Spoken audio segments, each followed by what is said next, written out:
Bismillahirrahmanirrahim. Assalamualaikum warahmatullahi wabarakatuh.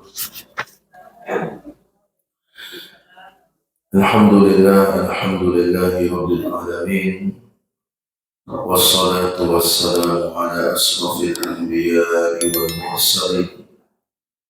Nabiyyina wa habibina Muhammadin wa ala alihi wa sahbihi ومن تبعه بإحسان إلى يوم الدين. سبحانك لا علم لنا إلا ما علمتنا إنك أنت العليم الحكيم. اللهم أنت ربي لا إله إلا أنت خلقتني وأنا عبدك وأنا على عهدك ووعدك ما استطعت. أعوذ بك من شر ما صنعت وأبوء لك بنعمتك علي وأبوء بذنبي فاغفر لي فإنه لا يغفر الذنوب إلا أنت. سبحان الله وبحمده عدد خلقه ورضا نفسه وزنة عرشه ومداد كلماته. Subhanallah wa bihamdi adada khalqihi wa ridha nafsihi wa zinata arshihi wa midada kalimatihi. Subhanallah wa bihamdi adada khalqihi wa ridha nafsihi wa zinata arshihi wa midada kalimatihi. Subhanallah wa bihamdi subhanallahil azim. Bapak-bapak, ibu-ibu, hadirin hadirat kaum muslimin, kaum muslimat, jemaah salat subuh, Bapak ibu sekalian, jemaah salat al-hidayah, rahimakumullah. Segala puji dan syukur kita haturkan kepada Allah Subhanahu wa taala. Alhamdulillah, pagi ini kembali Allah beri kita kemudahan untuk bisa hadir dalam rangka beribadah kepada Allah. Salawat dan salam kita sampaikan kepada Rasulullah Nabiyyina wa Habibina Muhammad sallallahu alaihi wasallam. Allahumma salli ala Muhammad wa ala ali Muhammad kama sallaita ala Ibrahim wa ala ali Ibrahim wa barik ala Muhammad wa ala ali Muhammad kama barakta ala Ibrahim wa ala ali Ibrahim fil alamin innaka Hamidum Majid. Bapak-bapak, ibu-ibu, hadirin hadirat kaum muslimin, kaum muslimat, jamaah subuh rahimakumullah. Pagi ini seperti biasa setiap kajian Senin ba'da subuh kita mengambil pelajaran dari kitab Asy-Syama'il Al-Muhammadiyah yang berisikan tentang hadis-hadis yang berkaitan dengan kehidupan Rasulullah SAW. Di antara bentuk kecintaan para sahabat kepada Nabi, mereka mengungkap secara detail tentang bagaimana kehidupan Nabi SAW. Coba kita bayangkan, tidak ada orang yang paling detail dijelaskan kecuali Rasulullah SAW. Segala hal dari sisi kehidupan beliau itu diceritakan oleh para sahabat, termasuk fisik beliau, termasuk juga bagaimana cara beliau berjalan, bagaimana beliau mengisi rambut, bagaimana kehidupan sehari-hari Rasulullah di rumah, segala macam. Artinya apa? Tidak ada seorang yang paling detail kehidupan yang diceritakan kecuali Rasulullah SAW. Dan itu adalah bentuk kecintaan para sahabat kepada Nabi SAW. Bapak Ibu sekalian, pada pagi ini kita akan masih melanjutkan tentang bab beberapa hal yang berkaitan dengan Nabi Shallallahu Alaihi Wasallam. Terakhir kita membicarakan tentang pakaian Rasulullah Shallallahu Alaihi Wasallam. Kali ini kita akan membicarakan tentang sendal Nabi, tentang sendal. Coba bayangkan. Jadi terompa Bapak Ibu dibicarakan juga. Jadi sendal ini adalah sesuatu yang sudah lama. Jadi Bapak Ibu jangan menganggap alas kaki ini baru ada sekarang ya. Alas kaki itu lama. Malah di dalam surat Toha, ketika Allah Subhanahu wa taala memanggil kepada Nabi Musa, Allah ketika itu berkata, "Wahai Musa, aku adalah Tuhanmu. Inni ana rabbuka. Fakhlaq na'alaik." Jadi ketika itu Allah Subhanahu wa taala mengatakan, "Wahai Musa, sesungguhnya aku adalah Tuhanmu. Wahai Musa, sesungguhnya aku adalah Tuhanmu. Fakhlaq na'alaik. Fakhlaq na'alaik. Lepaskan terompamu." Bayangkan, lepaskan terompamu, lepaskan sendalmu. Itu surat Toha ayat yang ke-12. Surat Toha ayat yang ke-12. Wahai Musa, lepaskan sendalmu. Innaka bil wadil muqaddasi tuwa, karena sesungguhnya engkau berada di lembah suci, yaitu lembah Tua. Engkau berada di lembah yang suci, yaitu lembah Tua. Lembah Tua ini adalah satu lembah di daerah Mesir, ya, di daerah Mesir, yang mana disitulah beliau Nabi Shallallahu Alaihi Wasallam di antaranya mendapatkan wahyu dari Allah Subhanahu Wa Taala. Jadi ketika itu Allah mengatakan kepada Nabi Musa, "Wahai Musa, lepaskan sendalmu, lepaskan terompamu, karena kamu berada di lembah yang suci." Berarti Nabi Musa juga sudah pakai sendal. Ya, Nabi Musa juga pakai sendal. Ini ternyata ibu-ibu, bapak-bapak sekalian, sendal ini bukan sesuatu yang baru ya. Jadi bukan kita saja yang memakai terompa, ternyata sudah dipakai juga oleh orang-orang sebelum kita. Nah, Bapak Ibu sekalian, rahimahumullah, pagi ini kita akan membahas tentang di antara hadis Nabi Shallallahu Alaihi Wasallam yang menjelaskan bagaimana sendal Nabi Shallallahu Alaihi Wasallam, bagaimana terompa Nabi Shallallahu Alaihi Wasallam.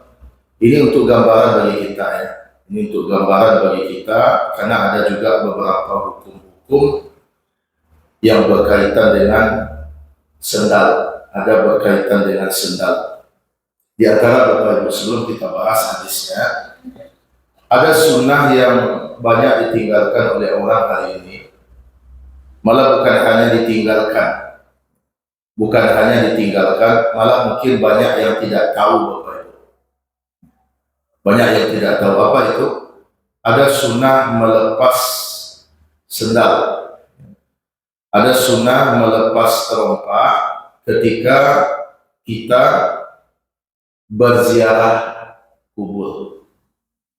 Di ketika kita ziarah kubur itu ada sunnah untuk melepas sendal, ya, melepas sendal. Jadi ini banyak tidak diamalkan orang. Malah bukan hanya tidak diamalkan, tetapi malah tidak diketahui. Karena bagaimana mungkin diketahui kalau tidak? Bagaimana mungkin diamalkan kalau tidak diketahui?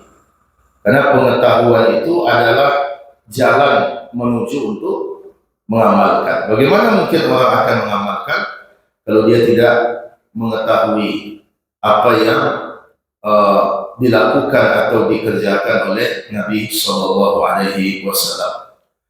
Nah, Bapak Ibu sekalian, rahimakumullah, ini beberapa hal yang berkaitan dengan sesuatu yang biasa dilakukan oleh Nabi Shallallahu Alaihi Wasallam. Langsung kita bahas hadis yang berkaitan dengan perkara ini, yaitu tentang bab na'laik, ya, na'laik, tentang sendal Nabi Shallallahu Alaihi Wasallam.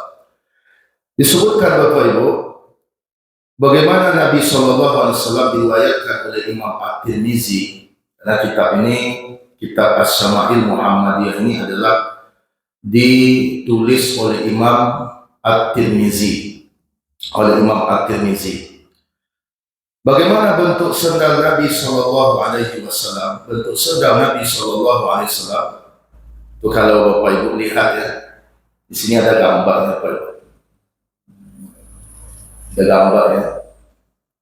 Bentuk sendal Nabi itu ya mirip-mirip lah dengan apa yang dipakai juga oleh orang hari ini. Memiliki tali di depannya,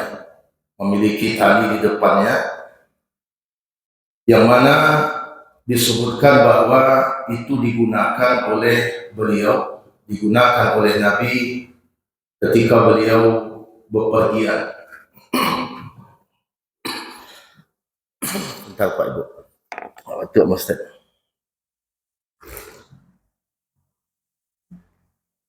Ya,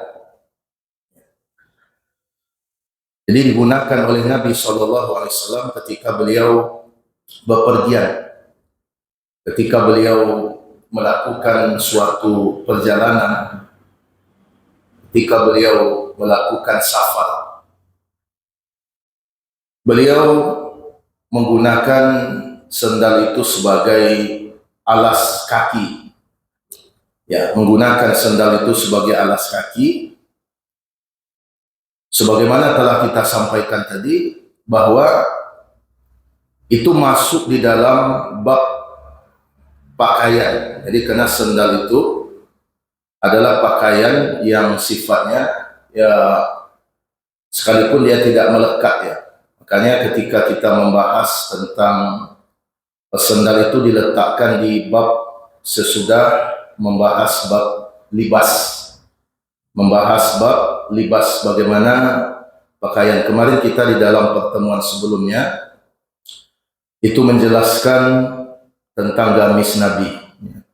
Diceritakan bagaimana sendal Nabi Shallallahu Alaihi Wasallam. Ini kita bacakan hadisnya dari sahabat Anas bin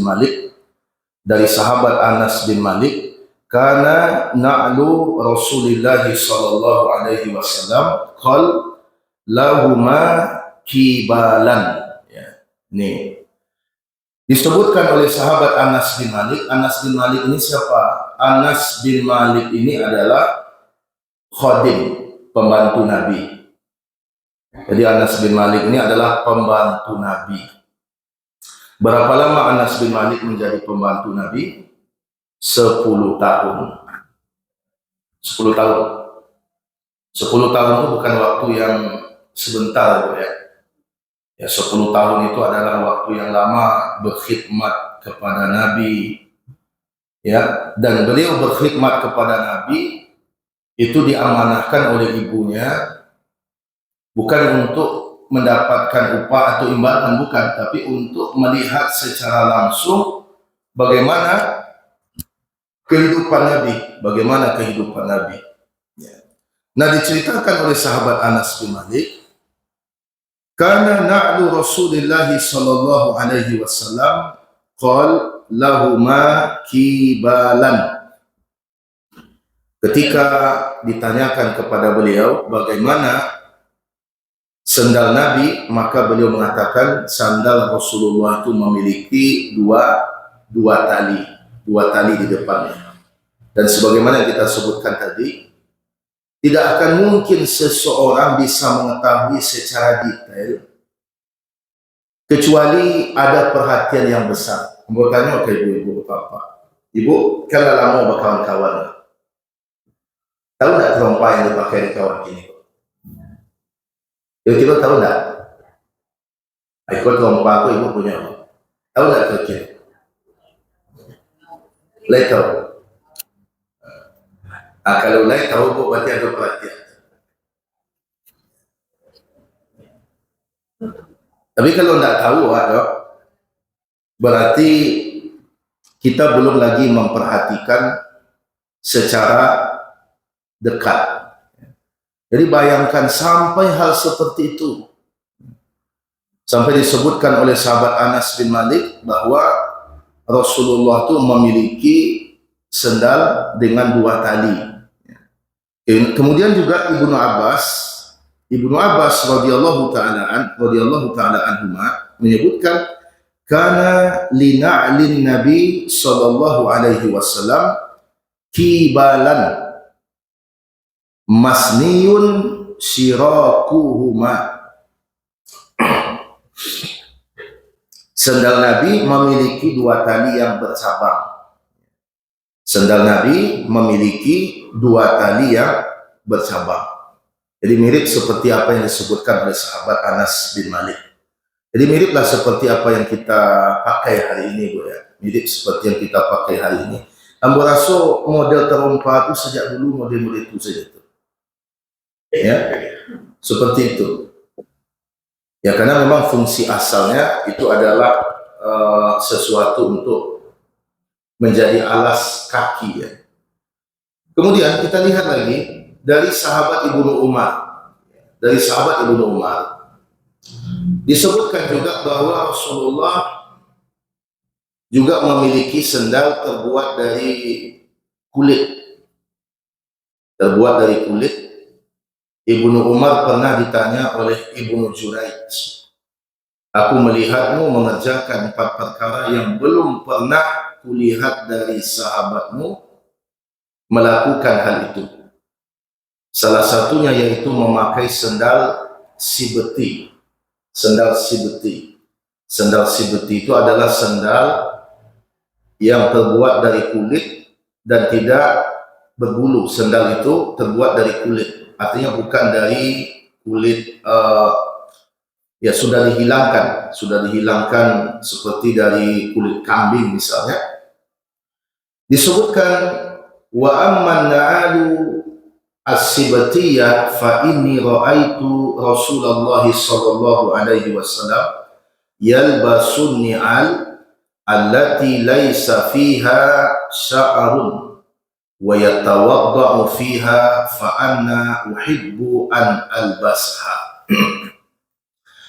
Adapun sendal sibeti, maka sesungguhnya aku melihat Rasulullah memakai sendal tersebut dan berwudu dengan memakai sendal tersebut, maka aku pun memakainya. Jadi ini berbicara tentang bagaimana Rasulullah sallallahu alaihi wasallam memakai sendal. Kemudian ada beberapa pelajaran yang bisa kita ambil Bapak Ibu, tadi telah saya sampaikan di awal tentang bagaimana pelajaran bagi kita di dalam adab dalam memakai alas kaki. Ya, adab di dalam memakai alas kaki, di antaranya adalah sendal. Yang pertama adalah jangan seseorang memakainya sebelah. Tidak boleh seseorang memakai alas kaki itu sebelah. Karena dia tidak adil, Bu. Jadi kalau pakai keduanya, kalau indah keduanya. Jadi kalau pakai keduanya, kalau tidak dipakai keduanya. Tapi yang buat orang mencari orang pulang masjid, Ustaz, sebelah asanya pakai lagi. Mungkin dicilok orang mungkin itu. Atau dia jangan. Kalau dicilok orang, sudah mungkin sebelah. Kalau dicilok orang pasti kedua-duanya. Sebab terompa itu baru bernilai kalau nyo sepasang. Terompa itu sepasang 100. Kalau ciek saya balik berapa pitinya, Bu? Berapa pitinya? Hah? Nggak ada nilai. Ini baru bernilai kalau lengkap. Jadi di antara adabnya sebagaimana disebutkan dalam riwayat Imam Al-Bukhari dari sahabat Abu Hurairah. Dan ini juga dinukil oleh Imam At-Tirmizi ya. An Abi Hurairah radhiyallahu ta'ala anna Rasulullah sallallahu alaihi wasallam qala la yamshi ahadukum fi na'lin wahidatin liyukhfihima jami'an aw liyun'ilhuma jami'an. Janganlah salah seorang di antara kamu berjalan dengan satu alas kaki. Dia pakai keduanya atau dia lepaskan keduanya. Ya, dia pakai keduanya atau dia lepaskan keduanya. Jadi kalau ingin dipakai, pakai keduanya. Kalau tidak, lapian saja keduanya. Sebab kalau seseorang memakai salah satunya dan melepaskan salah satunya, artinya nyo pakai sebelah, itu namanya nyo ndak adil. Ndak adil dia, zolim dia. Ya. Ini yang pertama. Kemudian yang kedua, ini berkaitan juga dengan alas kaki. Iko ketek tapi kadang awak lupa kita mengamalkan. Ya, hal-hal yang kecil seperti ini perlu juga mendapat perhatian. Selama dia adalah bagian yang diajarkan oleh Nabi, maka kita berpahala mencontohnya.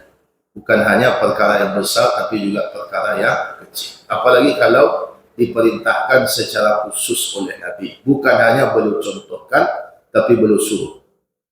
Kalau beliau sekedar mencontohkan, tapi beliau tidak menyuruh, atau beliau melakukan tidak menyuruh, ya bisa jadi itu adalah kebiasaan Nabi saja. Yang bisa jadi itu syariat, bisa jadi bukan syariat. Tapi kalau Nabi sudah menyuruh, berarti itu syariat. Nah, apa kata Nabi SAW dari sahabat Abu Hurairah? An Abi Hurairah radhiyallahu ta'ala anna Rasulullah sallallahu alaihi wasallam qala idzan ta'ala ahadukum falyabda bil yamin wa idza naza'a falyabda bis shimal liyakun al-yumna awwalahuma tun'al wa akhirahuma tunza. Apabila salah seorang di antara kamu memakai alas kaki, maka hendaklah dia memulai dengan bagian kanannya. Dan apabila hendak melepasnya, maka hendaklah dia lepas dulu bagian yang kiri. Supaya yang kanan pertama dipakai dan yang terakhir dilepas. Ulang lagi. Di dalam hadis ini disebutkan bahwasanya memakai alas kaki itu dimulai dari kanan. Jadi alas kaki itu dimulai dari kanan. Ya. Alas kaki itu dimulai dari kanan memakainya. Kemudian kalau melepasnya itu dimulai dari kiri. Ya, jadi kalau memakainya kanan, melepasnya kiri. Nah, kadang-kadang tiba di memakai, biasanya dari kanan tuh. Tiba di memakai. Tapi tiba di melapih. Aku kadang-kadang yang kadang lupa, ya. Kadang kita lupa. Sekalipun ini sepele, Bu, ya. Tapi ada perintah khusus dari Nabi. Ya. Kalau Nabi melakukan, nampak oleh sahabat, tapi Nabi tidak ada menyebutkan, tidak ada Nabi menyuruh. Bisa jadi kebiasaan saja. Tapi ini kan ada berupa perintah. Berarti ada sunnah untuk melakukan demikian. Ya, ada sunnah untuk melakukan demikian. Jadi apabila seseorang akan memakai sendal, maka hendaklah dia memakainya dari kanan dan apabila dia melepasnya maka dia melepas dari kiri. Jadi tidak selamanya semua itu harus kanan. Memakai kanan tapi melepasnya kiri. Termasuk juga pakaian begitu, ya, pakaian. Memakai pakaian juga seperti itu. Pertama kali yang kita masukkan adalah tangan kanan, kemudian sesudah itu tangan kiri. Mencukur rambut juga seperti itu. Ya, mencukur rambut juga seperti itu. Dimulai dari kanan, kemudian nanti dilanjutkan dengan kiri. Dilanjutkan dengan kiri. Sepertinya sepele, Bu, ya. Sepertinya sepele. Tetapi apa di antara hikmahnya? Di antara hikmahnya adalah untuk memuliakan anggota tubuh bagian kanan. Jadi anggota tubuh bagian kanan ini dimuliakan. Nah, di antara bentuk pemuliaannya seperti itu. Di antara bentuk pemuliaannya adalah mendahulukan dia dalam perkara-perkara kebaikan. Mendahulukan dia dalam perkara-perkara kebaikan. Sehingga kalau memakai itu dari kanan, dan kemudian kalau melepas dari kiri. Dan ada beberapa ini yang disebutkan juga di dalam syarahnya. Bersisir itu juga dimulai dari kanan. Ya, bersisir, memakai sendal, memakai baju, makan dan minum, kemudian memulai perkara-perkara yang baik, termasuk bersalaman. Ya, awak masuk ke suatu ruangan, contoh itu, ambo masuk ke suatu ruangan, ada orang di sebelah kanan ambo, ada orang sebelah kiri ambo. Ambo ke menuri atau ke menyalaminya, mana yang dahulu didatangi? Di sebelah kanan. Sebelah kanan dulu. Kalau orang kini kan tidak model itu dulu. Yang pertamanya turut siap. Pejabat yang turutnya dulu. Orang berpiti. Nah, itu keliru tuh. Jadi yang pertama didatangi itu adalah yang berada di sebelah kanan. Karena mereka lebih patut untuk diutamakan. Lebih patut untuk diutamakan. Kemudian juga tadi yang berkaitan dengan sendal, ya. Yang berkaitan dengan sendal tadi. Ya. Tadi saya sampaikan juga tentang bagaimana di antara sunnah ketika kita datang berziarah kubur itu adalah dengan melepas sendal, itu di antaranya. Nah, sebagaimana dari riwayat dari Bashir bin Khasasiyah. Bashir bin Khasasiyah namanya.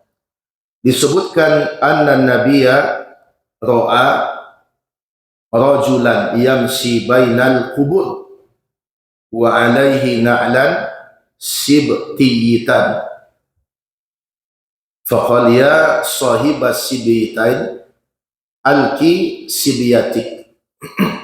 Fanazara rajulu falamma arafa Rasulullah khala'ahuma farama bihima. Disebutkan bahwasanya Rasulullah melihat seorang laki-laki berjalan di antara kuburan. Seorang laki-laki berjalan di antara kuburan dengan memakai sendal yang kita sebutkan tadi, ya. Sibtiyatain, sendal sibti. Ya, memakai sendal, dia berada di antara dua kuburan. Jadi ada kuburan, dia lewat di situ memakai sendal di antaranya. Bukan di atas kubur, ya, tapi di antara kuburan. Maka Rasulullah pun mengatakan, alki sibtiyatak, lepaskan sendalmu. Maka kemudian apa? Fanazara rajulu falamma arafa Rasulullah khala'ahuma farama bihima. Maka laki-laki tersebut melihat kepada Nabi, dan ternyata yang mengatakan itu Rasulullah, maka dia pun segera melepas sendalnya. Jadi ketika dia lewat di antara dua buah kubur, yang dua buah kubur itu berdekat-dekatan, dia memakai sendal, maka seorang berkata kepadanya, lepaskan sendalmu. Dia tidak tahu siapa yang berkata ini, bro. Dia tidak tahu siapa yang bicara, maka dilihat sumber suara, rupanya bicara ini Nabi. Maka kemudian apa? Maka kemudian dia lepaskan sendalnya, karena yang berbicara itu adalah Nabi. Ya, ini sunnah ketika kita berada ziarah kubur, kecuali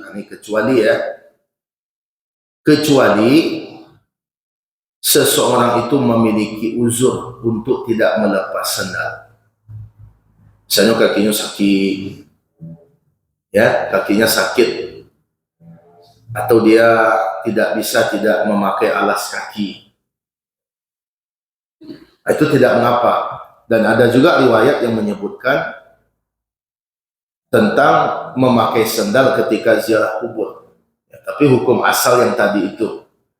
Nah, di antaranya annal mayyita la yasma'u khafqa ni'alihim idza wallau mudbirin. Sesungguhnya mayit itu mendengar suara sandal orang yang mengantarkannya ke kuburan ketika mereka beranjak pergi. Ya, jadi mayit itu mendengar.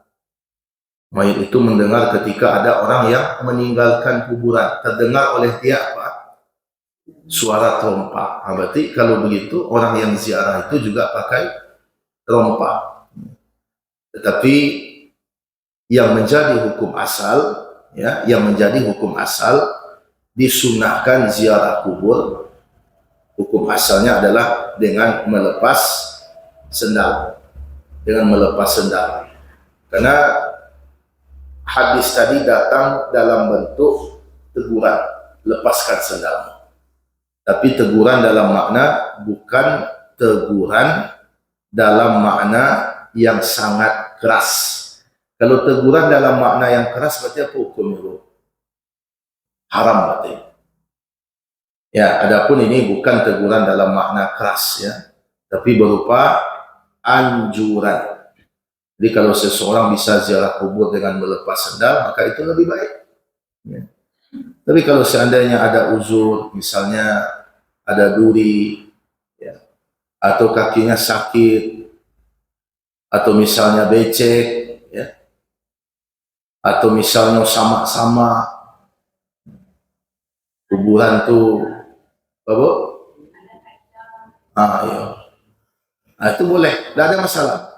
Cuma secara hukum asal itu dengan melepas alas kaki.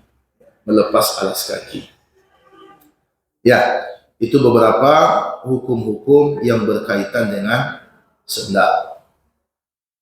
Nah, ketika disebutkan bahwasanya sendal Nabi seperti yang saya sampaikan tadi, disebutkan bagaimana bentuknya, bukan berarti maka seseorang sendalnya harus seperti itu. Sehingga kalau tidak begitu, maka itu tidak mengikuti Nabi. Bukan begitu, ya. Ya, karena intinya sebenarnya adalah kepada fungsinya. Jadi intinya sebenarnya terompa fungsinya. Jadi jangan pula nanti muncul kalimat ini sendal sunnah, ini sendal tidak sunnah. Tidak ada pula gitu, ya. Ya, jadi ini bukan berarti sendal kita harus begitu pula, bukan. Intinya sebenarnya alas kaki itu adalah bagaimana supaya seseorang bisa terjaga. Kemudian dia nyaman itu yang penting. Dan kemudian tawaduk. Tidak boleh berlebih-lebihan. Jadi kalau ada orang balik terompa 5 juta, ya itu sudah berlebih-lebihan. Ibu-ibu tahu nggak? Orang semakin mahal sendalnya, semakin merasa tidak aman ketika dia pergi ke masjid. Iya. Semakin mahal terompahnya, semakin merasa tidak amannya ketika ke masjid. Kok sembahyang tarawihnya tuh terompah tu nyodak ki anak ki itu.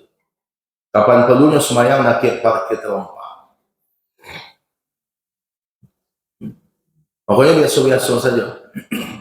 Apalagi ke masjid biasa-biasa saja. Apalagi di masjid kita yang kita tidak tahu tingkat keamanannya. Nah, kalau ibu-ibu apa-apa umroh terompah itu kemana dia kuat diletak? Masuklah tas bu. Nah, supaya awak tidak kaca-kacai itu. Awak letak ni buat. Rupanya lupa di mana letak.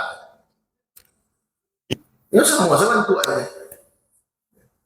Jadi ada beberapa, pertama intinya adalah fungsinya. Jadi ini tidak ada arahnya ketika kita mengkaji bab ini. Obat ini sendal kayak gini sunnah, kalau kayak gini tidak sunnah, bukan gitu ya. Jadi jangan salah dipahami pula nanti. Ya, jangan salah dipahami. Intinya adalah bagaimana fungsinya adalah bisa melindungi, bisa menjadi alas kaki. Kemudian dari situ juga kita belajar ada beberapa hal-hal yang berkaitan dengan sendal. Pakai dari kanan, lepas dari kiri. Tidak boleh memakai sebelah. Ini penting juga nih Bu. Ya. Tidak boleh memakai sebelah-sebelah. Tapi kalau seandainya terompahnya lain, kanan lain, kiri lain. Berbeda kanan dan kiri. Ya kalau ada masalah, cuma dia orang lain dia. Ya. Sebenarnya itu untuk cari aman tuh. Kalau model itu dibawa ke masjid itu tidak ada model.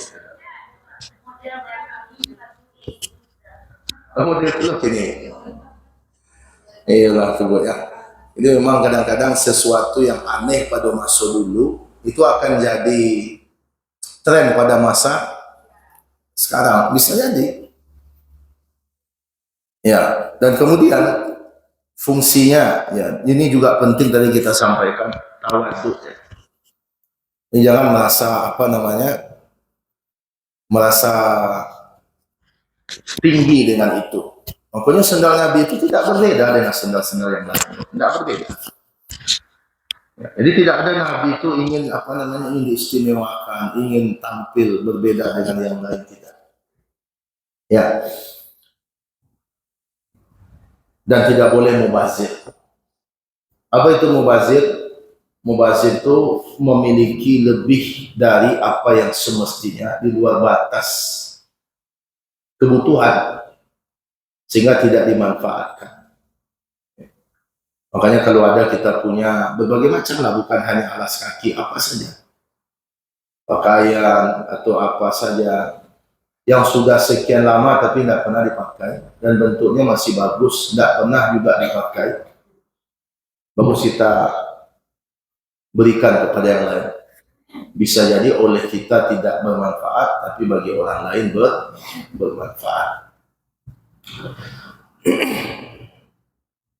Baik, itu yang kita bahas pada pagi ini berkaitan dengan masih hal-hal yang berhubungan dengan pakaian, dan subtemanya pagi ini adalah berbicara tentang sendal.